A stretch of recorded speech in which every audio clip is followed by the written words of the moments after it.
una circunstancia que me obliga a hacer este programa, porque hay cosas que hay que hacerlas rápido, no sea que ocurra una casualidad y no lleguen hasta donde deben llegar. Me he encontrado con un libro hace unos días en internet, en PDF, de casualidad. Bueno, en realidad me encontré con dos. Uno de un coronel cubano del ejército de Batista y otro de un periodista que estuvo al lado de Batista, como bien él dice, en las buenas y en las malas, hasta que se despegó de Batista cuando ya se fue a ubicar, en realidad en España. El paseo de Batista por Portugal, por Madeira, no es como verdaderamente muchos se creen, que allí se quedó. No.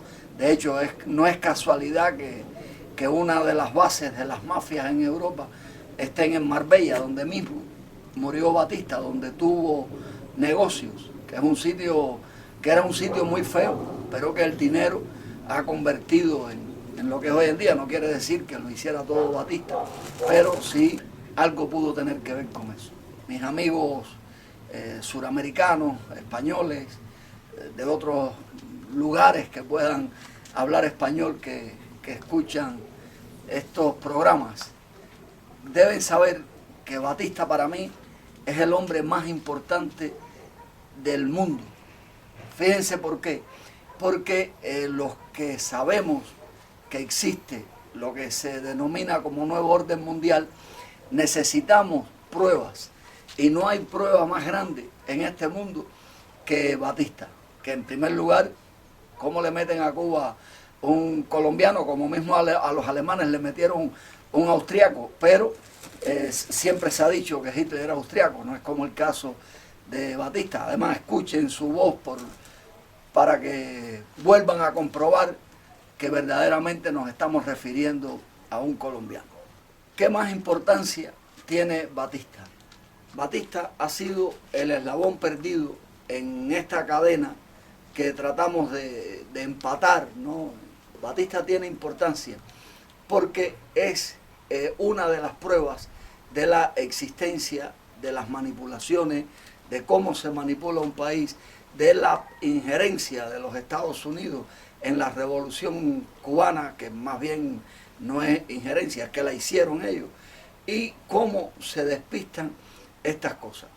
Leyendo este libro me he llenado de conclusiones, incluso el mío, La Cruz de Cuba, Dos caras de la CIA, donde trato de unir la labor de Batista con la de Fidel, que es exactamente lo mismo. De hecho, leyendo el libro he comprobado que es cierto que Batista, aunque ellos no lo dicen porque no lo saben, que Batista terminó de criar a Fidel, porque son tan iguales esos dos seres humanos en su comportamiento, en su cinismo, en su forma de llevar las cosas, en su egoísmo.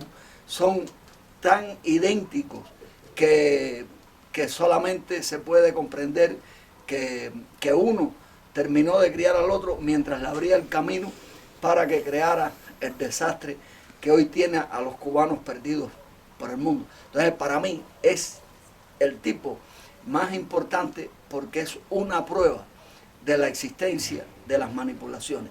Es con lo que quisiera que se quedaran, y a la vez que esto se transmita a los cubanos, que puedan hacerles pasar esto, porque es triste cuando uno ve, por ejemplo, en las redes sociales que algún elegante intenta defender a Batista, cómo salen miles de comentarios en un segundo aplaudiendo y alabando a un tipo que no conocieron, a un tipo que les puso a Fidel, que lo tuvo preso y lo liberó, que lo salvó muchas veces, que ya a eso le dedicaré un programita. Por eso es que esto que tiene que ver con Cuba es importante para todos. Este libro del cual hablo, que se llama El Gran Culpable, lo pueden hallar en PDF, en internet.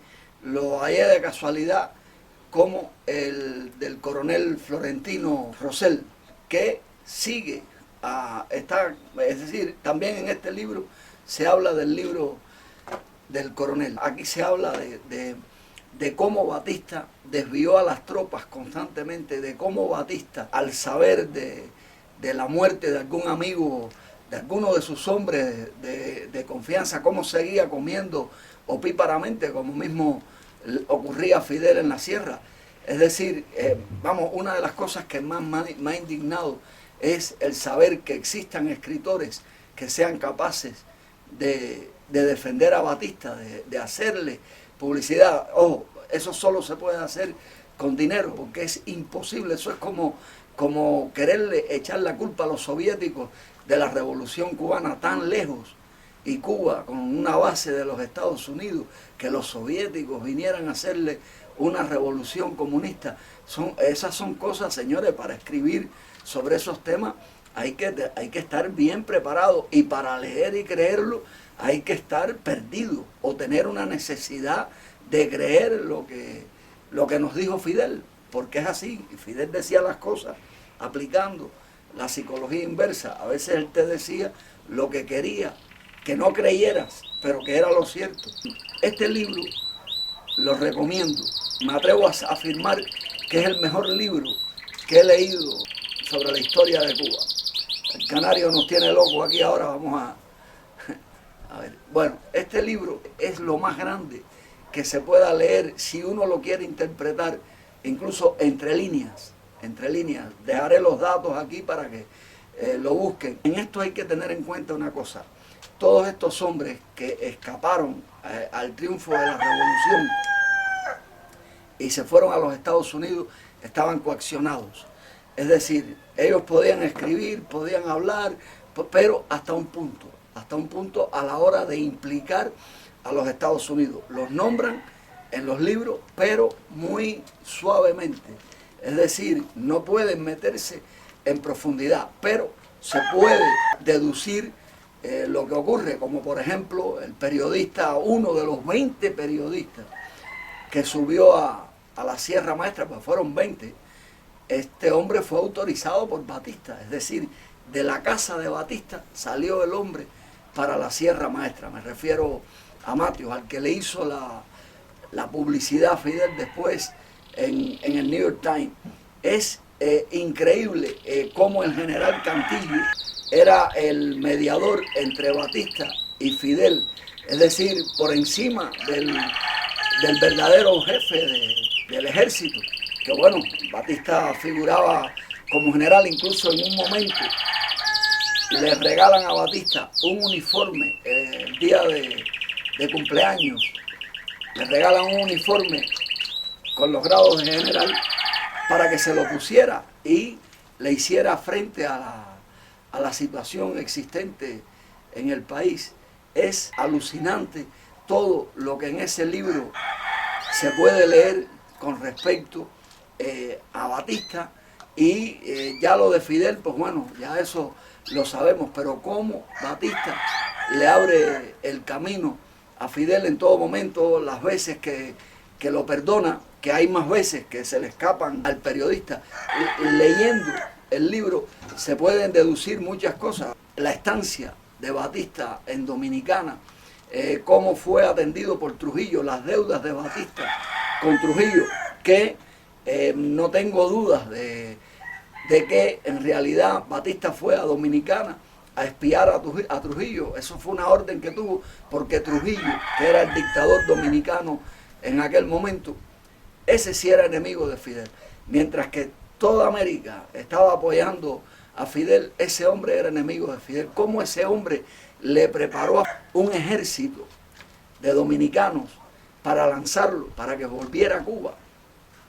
Y que Batista se negara. Ejército internacional, porque había checos, húngaros, mexicanos dispuestos a entrar en Cuba para sacar a la revolución cubana de escena. Y Batista todo lo desviaba, tanto dentro de Cuba, mientras pudo, como después. El tema de las armas, Batista nunca preparó al ejército, nunca, desde que dio el golpe de Estado en el año 52 y en el año 53, Fidel le hace la gracia en el cuartel Moncada. Batista no preparó a su ejército, no compró armamento, tenía el ejército en unas condiciones horribles. ¿Por qué? Porque le estaba abriendo el camino a Fidel, que lo tuvo preso solamente menos de 2 años, cuando tenía que cumplir 15, que ya eso era poco. Y en este libro, aparte de lo que escribe el autor, hay cartas del general Tabernilla, es decir, cartas a Batista, porque esta gente se siente ofendido por uno de los libros que escribió Batista, que también el periodista le sirvió en algunas ocasiones para que escribiera, que dice que escribiendo era bastante malo y solía romper mucho lo que escribía. Pero después que Batista está en su airoso exilio, intenta escribir libros en los cuales quiere denigrar a todo el mundo, es decir, que todo el mundo es culpable de la revolución y él es el infeliz que fue traicionado por todo el mundo, que todos estaban complotados contra su figura. Esto es muy importante por muchas cosas. Además, se puede deducir algo muy importante, que es por qué Batista se llevó 3 aviones, que además era el dueño Batista era el dueño de casi todo y empleaba mucho dinero en obras públicas. Mientras sus hombres se mataban en la sierra, él estaba más pendiente de las obras públicas. ¿Por qué? Porque de cada obra se robaba un 30 a un 35% de cada obra que autorizaba. Esas son las obras que a mucha gente le maravilla y que por eso miden a Batista, que la mayoría de los que hacen eso en tiempos de Batista eran un hambriento. No es el caso de este servidor, que fue de los afectados posteriormente. Hay que ver cómo todos estos hombres, por qué Batista saca que les avisa en un segundo. Eso fue en cuestión de horas, y que no podían llevarse nada en la maleta. El único que preparó el viaje con suficiente tiempo fue él, desde que desde los Estados Unidos le dieron la orden de irse. ¿Por qué los Estados Unidos tenían que darle la orden a un supuesto presidente de irse? Pues bueno, aquí hay una estrategia muy importante que no lo explica en el libro, pero bueno, este servidor que se ha convertido en un sabueso viendo lo que no explican, se los puede explicar. No había razón para que Batista se llevara a tantos hombres en 3 aviones, uno para Dominicana y los otros hacia los Estados Unidos. Y a última hora les dijo que tenían que irse sin llevarse nada, ni el dinero que tenían en el banco. ¿Por qué razón hace esto? Esto es a mi juicio, pero esto tiene que ser irrebatible. Es interesante cómo a última hora Batista, cuando se va a fugar, que él llevaba ya más de un mes preparando las maletas con los millones, aunque quieran negar que los tenía, sí los tenía. Además, todo esto aparece aquí en el libro y era bastante tacaño. Incluso en Dominicana se quejaba mucho de los precios del hotel, para todo, las comidas y todo, para el séquito que llevó con él. Y el resto se tuvo que ir para los Estados Unidos. Estaba hablando de generales, generales, coroneles, que terminaron en los Estados Unidos fregando platos, lo cual no deshonra, pero imagínense, ¿por qué Batista se lleva 3 aviones, saca en 3 aviones a mucha gente? No fue por protegerlos, no. E incluso me duele que esta gente no se dieran cuenta de esto o no lo podían decir por escrito. ¿Por qué hace esto? Precisamente porque estos eran los hombres que preparaban operaciones militares contra Fidel, que Batista no autorizaba. ¿Cuál era el temor de Batista? Que estos hombres se quedaran en Cuba y ya una vez que él se fuera, ocuparan el verdadero lugar de las Fuerzas Armadas para arremeter contra Fidel e impedirle llegar a La Habana. Lo tenían muy fácil, porque es que Batista no lo dejaba combatir. Batista se negaba a que combatiera a su ejército. Él todo lo desviaba, él siempre buscaba la forma de que su gente no peleara, y a la vez estaba siempre haciendo sus campañas políticas, y por encima de todo las obras públicas, que eran lo que le permitía a él llenar las maletas de dinero que se llevó consigo. Amigos, recomiendo este libro porque esto indica que esta gente encima los manda para los Estados Unidos, a los militares estoy hablando, sin dinero. Y entonces, como sin dinero, el ser humano lo único que puede pensar es ver dónde se busca la comida y con qué paga un techo, en este caso en el capitalismo, ¿no? En el comunismo pues tiene otros matices el tema que son terribles, Pero estamos, y tengo que aclararlo porque cuando uno habla, sobre todo para cubanos, cuando deja una cosa así en el medio, puede ser malinterpretado. Y aquí se puede ver cómo este hombre deja a sus hombres desarmados, humillados, los manda al exilio sin dinero porque no les permitió entrar a los bancos y a trabajar, decía la esposa de Tabernilla, trabajando de general que era jefe del Estado Mayor del Ejército, cómo termina de cocinera para sobrevivir, que eso no es malo, es algo que es este servidor también, pero es para que hagan una comparación, para que se hagan una idea de cómo terminaron los hombres que siguieron a Batista después del golpe de Estado. Es decir, que Batista no tuvo consideración ni compasión con sus hombres, algo que también es el caso de Fidel. ¿Cómo han terminado todos los militares cubanos?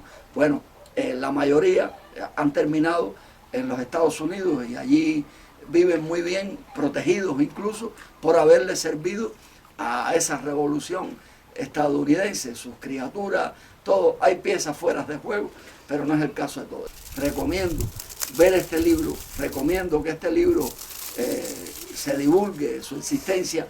No sé si está en Amazon, lo he buscado y no aparece.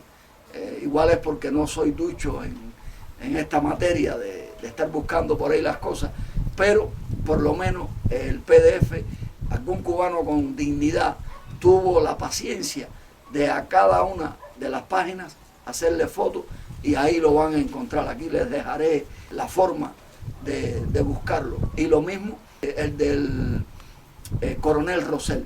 Entonces, amigos, recomiendo de corazón que lean este libro, los cubanos sobre todo, para que sepan la verdadera historia de Cuba, para que sepan lo que no nos contaron, lo que ocurría dentro de los cuarteles, sobre todo dentro de ese cuartel, testigo de tanto desastre y de tanto golpe, llamado Columbia. Y no se olviden que Columbia es el nombre femenino de los Estados Unidos. Es decir, que ahí se hizo todo. Se hizo y no se hizo. Por eso, la madre de la revolución cubana es Columbia. Muchas gracias.